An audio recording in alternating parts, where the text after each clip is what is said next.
tidak kebobolan pada saat melawan Indonesia. Menurut saya pribadi ini adalah sebuah kemenangan tersendiri, teman-teman. Di tengah carut-marutnya persepak bolaan Malaysia, di saat yang sama Indonesia konon katanya sudah mulai menemukan pola untuk meningkatkan persepak bolaannya. Namun Malaysia tetap adalah musuh yang berat buat Indonesia. Kalau kita melihat dari pertandingan secara keseluruhan, Jordan Van den Berg pun tidak bisa memberikan warna yang berbeda dari pertandingan tadi, karena saya melihat bahwa apa yang ditunjukkan oleh pelatih Indra Safri atau kemudian Coach Nova di kelompok umur itu tidak jauh berbeda dari warna yang ditampilkan oleh timnas Indonesia pada saat bermain di dua pertandingan, pada saat melawan Filipina dengan berkesudahan 1-0 kemarin di matchday kedua begitu. Lalu kemudian hari ini juga demikian. Jadi tidak ada yang terlalu istimewa. Sesungguhnya strategi atau game plan yang diterapkan oleh Jordan Van den Berg pada malam hari ini saya masih menganggap belum bisa berjalan dengan baik, teman-teman. Nah, oleh karena itu saya mengatakan bahwa Indonesia pada malam hari ini meskipun lolos ke fase berikutnya, Indonesia tetap kalah secara psikologis gitu kan ya. Sudah bermain di kandang sendiri, kemudian didukung dengan seluruh banyak supporter di lapangan, tapi hasil akhirnya pun tidak bisa mencetak gol. Menurut saya masih diperlukan pemain-pemain berkualitas untuk menunjang sepak bola kita. Belum saatnya kita mandiri sebetulnya kalau melihat dari pertandingan pada sore hari ini. Jadi kesimpulan akhirnya adalah Indonesia masih tidak berubah di bawah kepelatihan Van den Berg. Indonesia masih tidak ada yang istimewa, tidak jauh berbeda dengan pada saat ditangani Indra Safri, pada saat ditangani tim-tim yang lain. Masih tetap sama polanya, cara bermainnya, pengambilan keputusannya. Lalu kemudian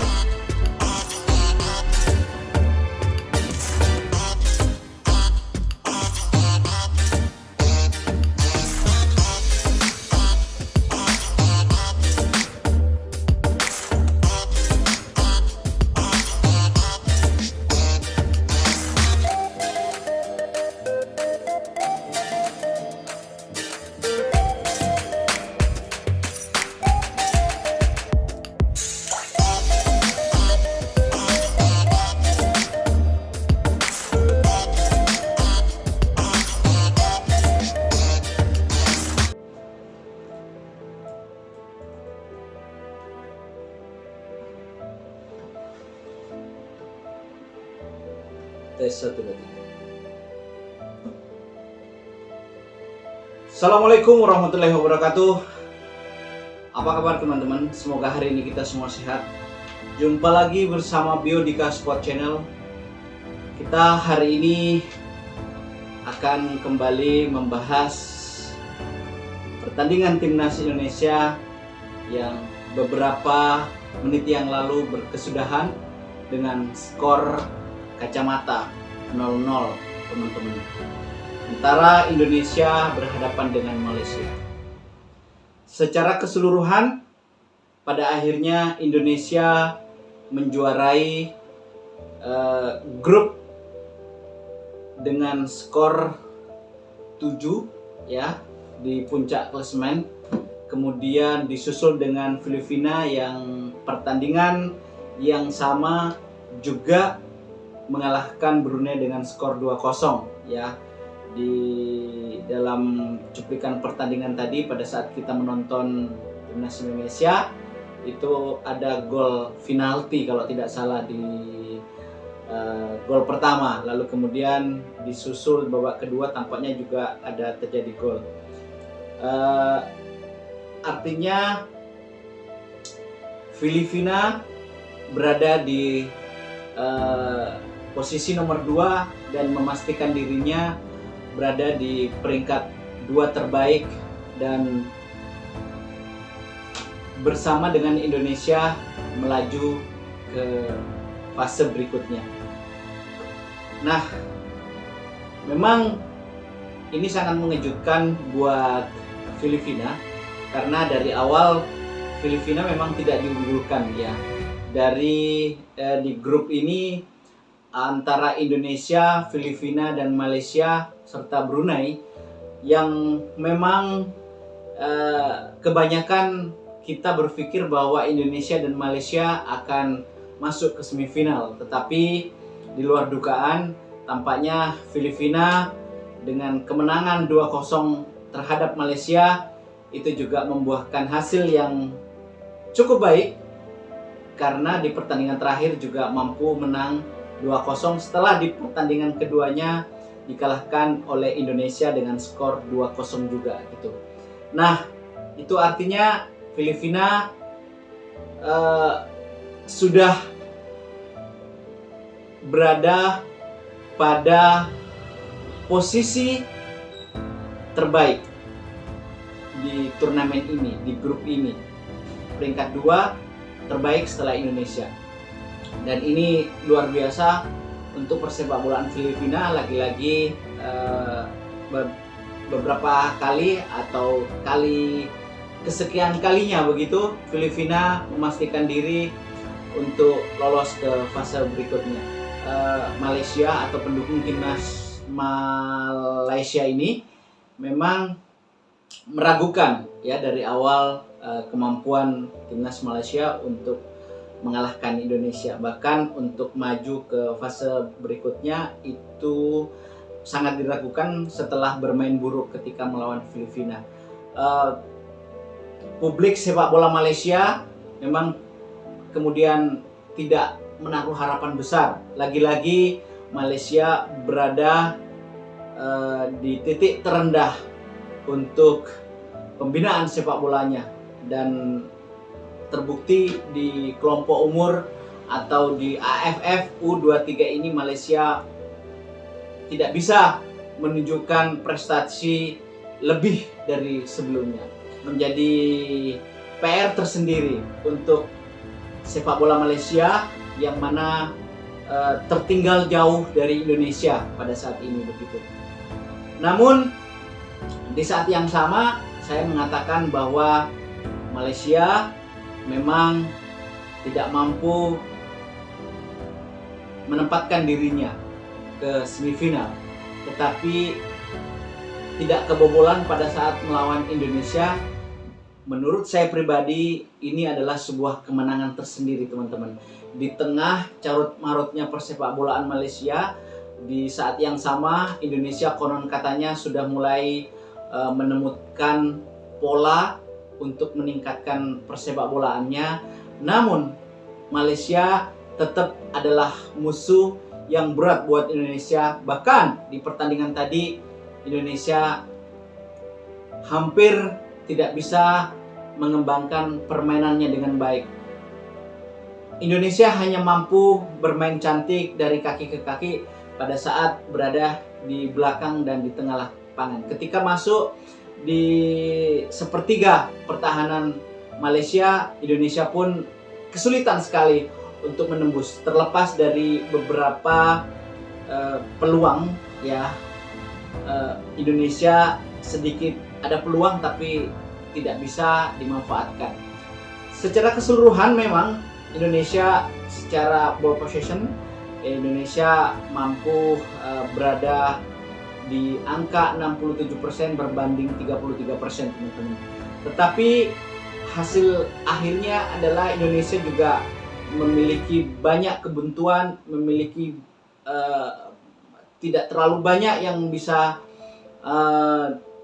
dilakukan untuk menciptakan satu peluang di pertandingan terakhir ini teman-teman. Itu sebabnya saya mengatakan bahwa Malaysia dalam hal ini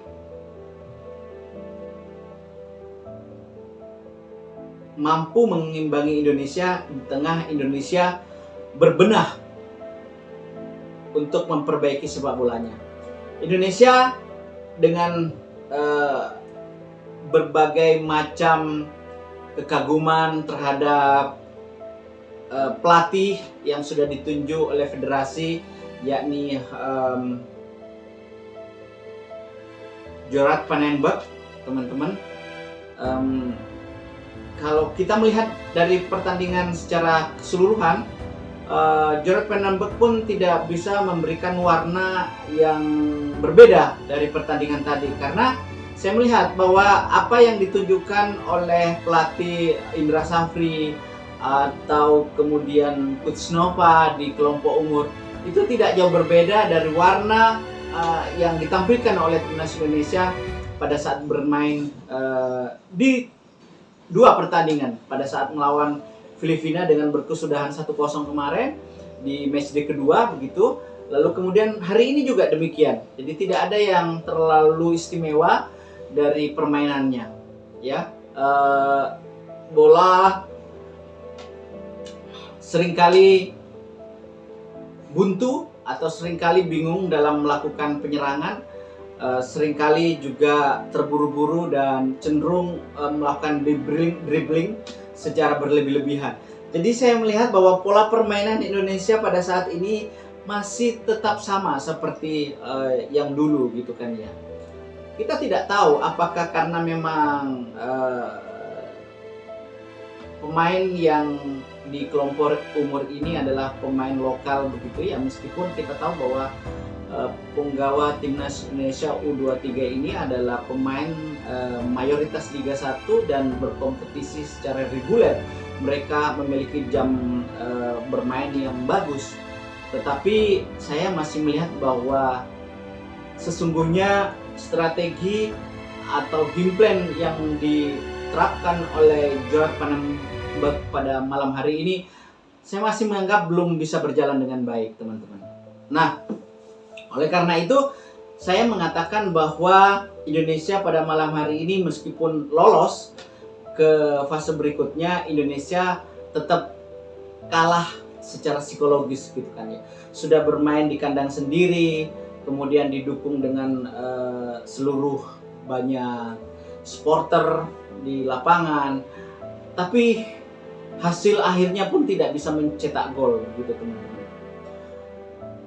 Jadi menurut teman-teman bagaimana? Apakah sama dengan apa yang ada di benak dan pikiran saya kalau melihat pertandingan tadi gitu kan?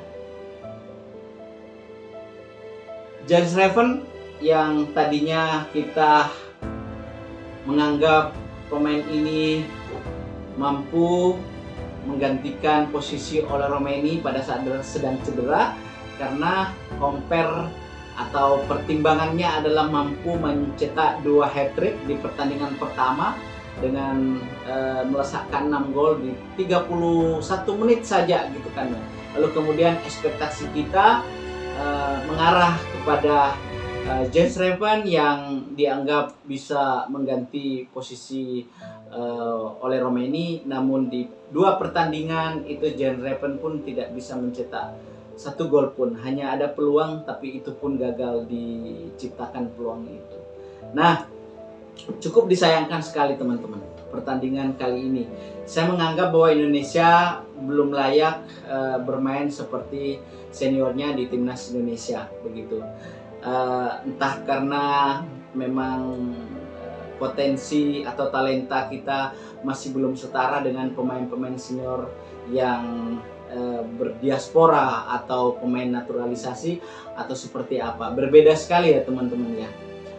Kalau kita melihat Justin Hubner, kalau kita melihat Ivar Jenner, meskipun usia mereka juga tidak jauh berbeda dengan adik-adiknya ini, ya kita tahu bahwa kualitas mereka berbeda dengan ini. Saya menganggap bahwa sebaik apapun pelatih, sebaik apapun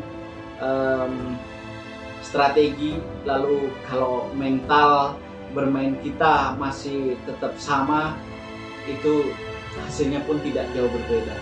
Nah, pelatih yang baik didukung pemain yang bagus dengan visi yang bagus, kecerdasan yang baik, pengambilan keputusan yang baik begitu, itu sangat mendukung untuk